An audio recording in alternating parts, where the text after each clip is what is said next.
लेकिन यदि ये हुक्मरान जो पूरी तरह से चंद मुट्ठी भर अमीरों के कब्जों में है, अगर ये नहीं सुनती है, यदि हमारी आवाज इनके कानों तक नहीं पहुंचती है, तो भगत सिंह के तर्ज पर उनके कानों के ठीक सामने धमाका। जान तो ऐसे ही जा रही है। जब 116 गांव से 116 लड़ाकू अगर सर पे कफन बांधकर सामने आए, तो हमको लगता है एक दिन में इंसाफ मिलेगा, एक दिन में इंसाफ मिलेगा। इसलिए आज इस जमीन बचाने की लड़ाई में जिस प्रकार हमारे पूर्वजों ने, चाहे अंग्रेजों से सामना करना हो या अलग झारखंड राज्य का गठन करना हो, अपने प्राणों की आहुति देकर अलग झारखंड भी लिया है और भारत को स्वतंत्र भी कराया है, हमें अपनी माटी को बचाने के लिए आगे आना। बिल्कुल अभी पूर्व के वक्ता भाईगण कह रहे थे कि आज विस्थापितों का यह हाल है तो हम घुसपैठिए के समान। इसलिए सबसे पहले सरकार को, विभाग को यह भी तय करना होगा कि विस्थापित परिवार के किसी सदस्य का यदि जाति आय आवास प्रमाण पत्र बनता है, उसके लिए खतियान नहीं, विकास पुस्तिका कोई आधार माना जाए। क्योंकि हमारे पास तो खतियान है नहीं। हमको जो 12.5 डिसमिल का जमीन मिला है उसमें डीड मिलेगा, खतियान वहां भी नहीं मिलेगा।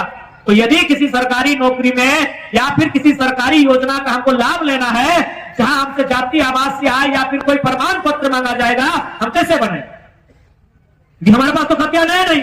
तो इसलिए इस बात को भी नियम बनाना चाहिए कि जो विस्थापित परिवार है, विकास पुस्तिका के आधार पर ही उनका जाति आवास प्रमाण पत्र बनना चाहिए।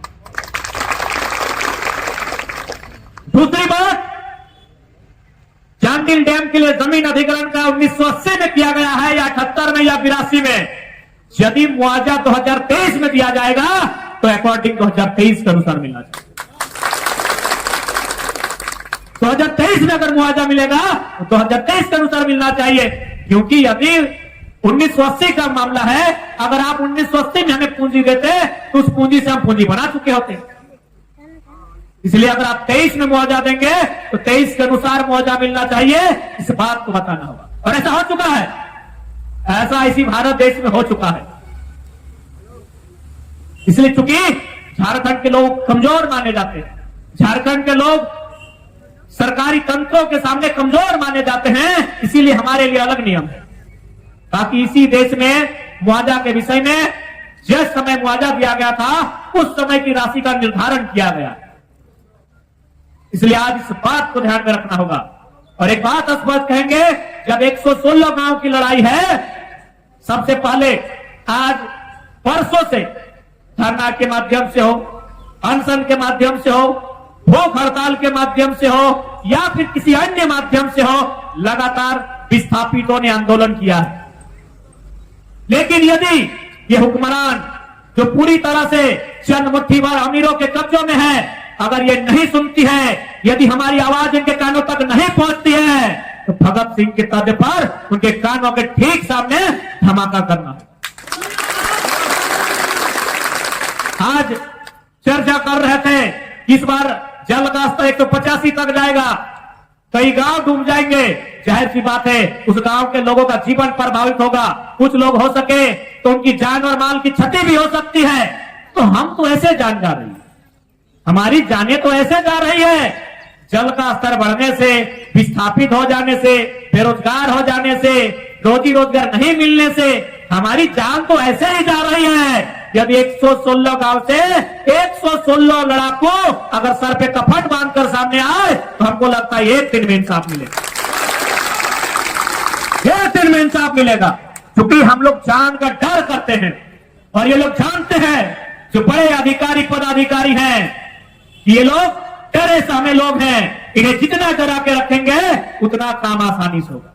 कल्पना करके देखिए, 116 गांव से अगर 116 माँ के बेटे या बेटियां सर पे कफन बांधकर यह कहते हुए निकल जाए कि जब तक विस्थापितों की लड़ाई को मुकाम नहीं मिलेगा, हम लोग घर वापसी नहीं करेंगे, चाहे कुछ भी परिणाम होगा, तो सोच सकते हैं कितना हड़कंप मचेगा। एक बात हमेशा याद रखिए, ये जानते हैं कि कानूनी दांव पेच इनके हाथों में है, इनकी जेब में है, इनकी झोली में है, इसीलिए टस से मस नहीं करते हैं। ये पंखे का हवा में एसी कमरे में बैठकर नीति नियम की बात करते हैं, क्योंकि जानते हैं ये लोग कानूनी प्रक्रिया से आएंगे। जिस दिन इन्हें आभास दिलाइएगा कि हम तीर धनुष तलवार लेकर आएंगे, मौत के नाम से सबको डर लगता है। और ऐसे भी कितना पदाधिकारी है, सबको आलीशान जिंदगी जीना है, मौत से इनका बाप भी डरता है। ये लोग कौन है? डराना होगा। अब तक हमें डराया गया है, इन्हें अब डराना होगा, क्योंकि इन्हें आज तक आभास ही नहीं हुआ है। हम लोग आंदोलन करने आते हैं, 353 को धारा लगा देती है पुलिस, हम लोग केस में फंस के रह जाते हैं, उसी में परेशान हो जाते हैं। नेताजी के चरण में जाके पढ़ते हैं कि भाई 353 से मुक्ति दिलाइए। 353 नहीं, अरे जरूरत पड़े तो 302 का धारा लगाइए, सीधे मर्डर केस का। क्योंकि आपको क्या लगता है 40 साल पुराना रोग है, इतनी जल्दी और इतनी आसानी से आपको आजादी और छुटकारा मिलेगा? डर इस बार प्रशासनिक लोगों में होना चाहिए, डर इस बार विभाग के लोगों में होना चाहिए कि मौत का डर क्या हमेशा गांव वाले देखेंगे कि पानी का स्तर उठेगा, हमारे मवेशी डूब के मर जाएंगे, हमारे लोग डूबकर मर जाएंगे। ये डर अब उनमें होना चाहिए कि यदि हमारे गांव में एक भी इंसान तो दूर की बात है, यदि एगो मुर्गी चेंगा छतरी की भी जान जाती है तो दफ्तर में बैठे अधिकारी को नोच के उसका गर्दन उतार देंगे। डर उन्हें होना चाहिए। इसलिए समय लगता है, समय लीजिए। आज जो डरे सामने लोग हैं उन्हें बारूद बनाइए। ऐसे भी 40 साल समय लगा है, 4 महीना और लगे, दिक्कत नहीं है, लेकिन 116 गांव से फौलाद निकालिए और इनका मुकाबला कीजिए।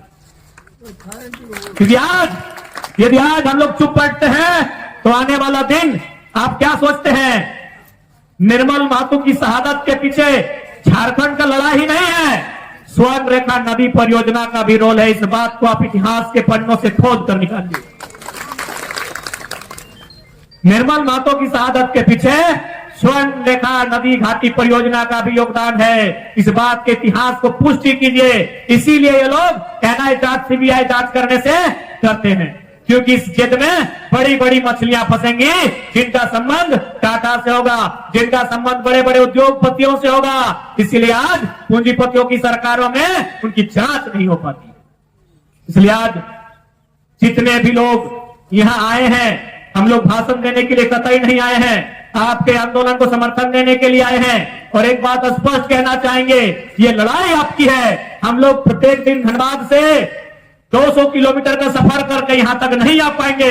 और सवाल केवल चांडिल डैम में ही नहीं है, सवाल तेनू घाट डैम में है। हमारे माही पटेल भी सुनकर हजारीबाग से आए हैं आपके बीच। हर एक जिले में, हर एक प्रखंड में समस्याएं हैं। इसलिए आप ये मत उम्मीद कीजिए कि स्वर्ग से आपकी मुक्ति के लिए कोई आएगा। ये किताबी और आसमानी बातें हैं, आपको धरातल पर स्वयं लड़ना होगा, क्योंकि आपकी लड़ाई है। किसी के भरोसे आप रहेंगे तो चले जाएंगे, ठगे जाएंगे। आपको लड़ाई आर पार लड़नी होगी।